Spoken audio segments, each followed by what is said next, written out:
I'm Emma from Honeybuns Bakery here in Dorset, and welcome to another one of our gluten-free baking sessions. I hope you find this one useful. Our aim is to demystify gluten-free baking and show you how easy and versatile many of our recipes can be. This particular recipe is a seeded loaf. It's yeast-free, it's gluten-free, as is everything that we do here at Honeybuns. It's dairy-free. It does have egg in it though, so it wouldn't be suitable in its current format for vegans, but we can sort that out in a later video if you like. And I've taken the recipe from our all-day cookbook. That is available online, honeybuns.co.uk. It's priced at a mega discounted £10 at the moment, and I can honestly say the recipes are fab. I've co-written it, can't claim all of the credit. Margot at Time After Time Cafe, local to us here in Dorset, co-wrote it with me, and the recipes are awesome. They're really versatile, and particularly now it's quite handy to know which ingredients you can swap in and out if you haven't got everything in stock in your cupboard.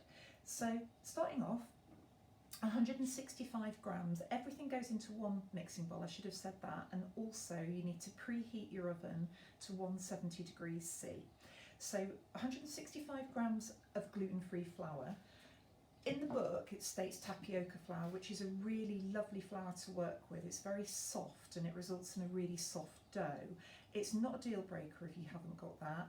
Another alternative would be sorghum flour, which you'll know if you've read our book or been online. We're a massive fan of that flour. That's a ground grass seed and you can get it in most supermarkets now. If you can't get either of those, then feel free to use any of the off-the-shelf gluten-free flour blends.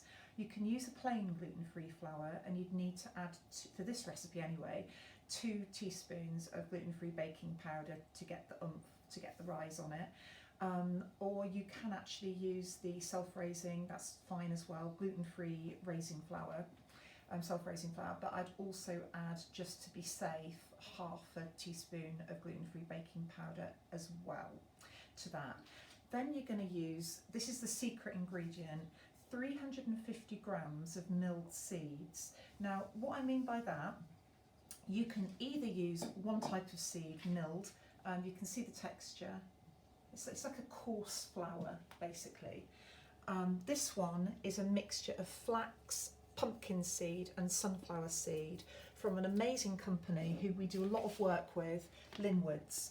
They're based in Northern Ireland, they're mega friendly, they're lovely to deal with. They've got an amazing online range of milled seeds. This is our particular go-to one. Now each pack, you've got 200 grams in there. So I'm aware that if you're on a budget, you may just want to use the one pack and then make up the rest with your flour. So you can add in the other 150 grams, you can make that up with flour, which would help to lessen the cost a wee bit. If you can stretch to 350 grams, I'd recommend that you do. I'll go through the other lovely ranges that Linwood do on the milled seed range in just a sec. Then you want to add in 100 grams of mixed seeds, which are whole. I've just got a random mix, I got it off the shelf, of pumpkin, sunflower and millet, but you can use anything you want. Sunflower is brilliant, pumpkin on its own, or mix the two. As I say, millet is brilliant. Whole linseeds are really good as well, packed with omega-3 and 6, there you go. And then 2 teaspoons of gluten-free baking powder, half a teaspoon of salt, you can omit the salt if you want to, and 1 teaspoon of bicarbonate of soda. No particular order to these ingredients, it's just as it was in the recipe. Now I've got 6 large, they're super large because they come from the farm down the lane at the moment, the farm gate sales, super large free range egg whites. Set the yolks to one side and you can use those. What I do is whiz the yolks up, decant into an ice cube comparted, you know what I mean, an ice cube freezer thing. Stick it in the freezer, freeze the yolks, and then when you come to use them you can pop them out, defrost and use as a glaze for if you're doing anything baked really that you want to look glossy and shiny. It's quite a nice little use for them. Next ingredient is the coconut milk. You've probably seen me do this before if you've seen any other videos. Just take your lid off and then give it a stir, because what happens naturally, what you tend to get is a solidified white clump at the top of the tin and then your watery liquid at the bottom. You want to just mix that all up with a fork so that you agitate it and get a blend like so. The recipe calls for 245 ml. That is just slightly over half a can, because each can is 400 ml. And then 125 mils of oil. I think in there we've suggested rapeseed oil. We're a fan of rapeseed because it's grown in Britain and we can source it fairly locally. Some people like it, some people don't. You can use sunflower, you can use corn, you can use refined coconut oil. If you use the unrefined coconut oil, just be aware that you will get a strong coconutty taste. You won't get that taste with the refined. I'm going to blitz all of this up with a handheld electric mixer like so.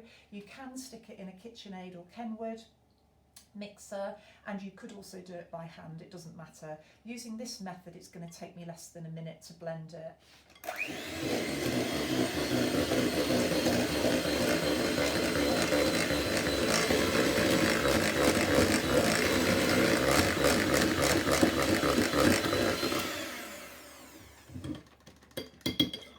Give that a good stir with this, which I love. You can get these from Nisbets Direct. They do lots of chefy ingredients. I'll stick all of this in a blog, so don't worry about getting all of the detail. I'll repeat it all in the blog in a bit. There you go. I'm just going to give it another whiz to make sure everything is properly blended.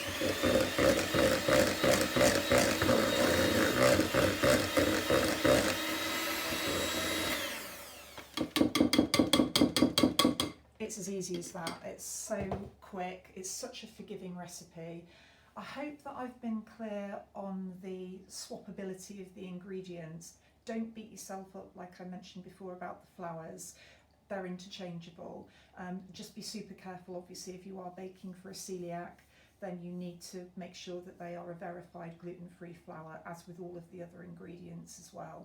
So going back to Linwood's, they've got an amazing range, in new packaging, of immune boosting milled seeds that we're going to be trying in subsequent recipes. The one that I can vouch for, and I've got a lot of experience of working with, is the one I mentioned earlier, and we've used it in here, which is the sunflower, the pumpkin, and did I say that? Sorry, flaxseed, pumpkin and sunflower seed. It's amazing. It's so easy to use. They say on the pack, I think, that it's yeah, they've got a coarser texture to it now, which I actually prefer. So it's nuttier in texture, and I think you get a really lovely, rich, nut-free, nutty flavour, if you see what I mean. Absolutely gorgeous, dead easy to work with, and you can blend it in at will with any other flours that you're using. It gives texture, flavour, lots and lots of natural omega oils in there as well, without the heaviness of a wholemeal flour. That's my opinion anyway. So what we're going to do now is show you one that I made earlier, and if I do say so myself, I think it is rather wonderful. So that was baked an hour and a half ago.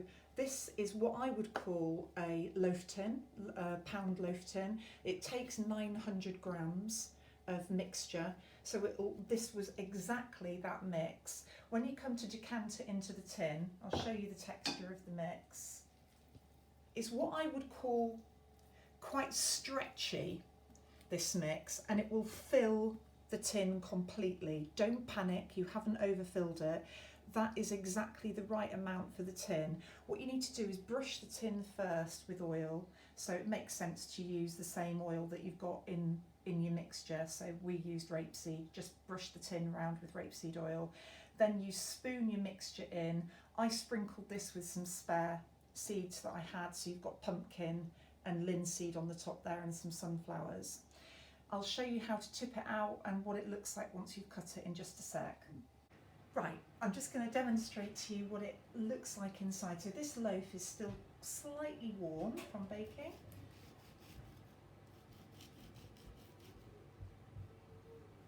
And ideally you'd wait for it to cool slightly, but that is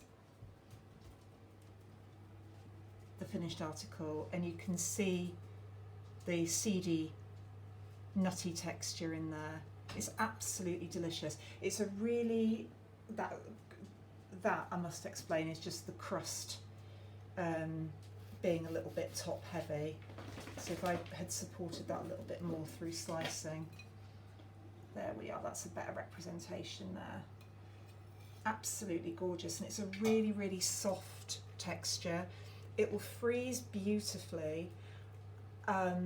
You can also keep it, what I would do is get the bee wrap, the gorgeous waxed, if you've not seen it before, it's like a waxed cloth, and you can wrap that around your goods rather than using cling film, and it naturally keeps products lovely and fresh.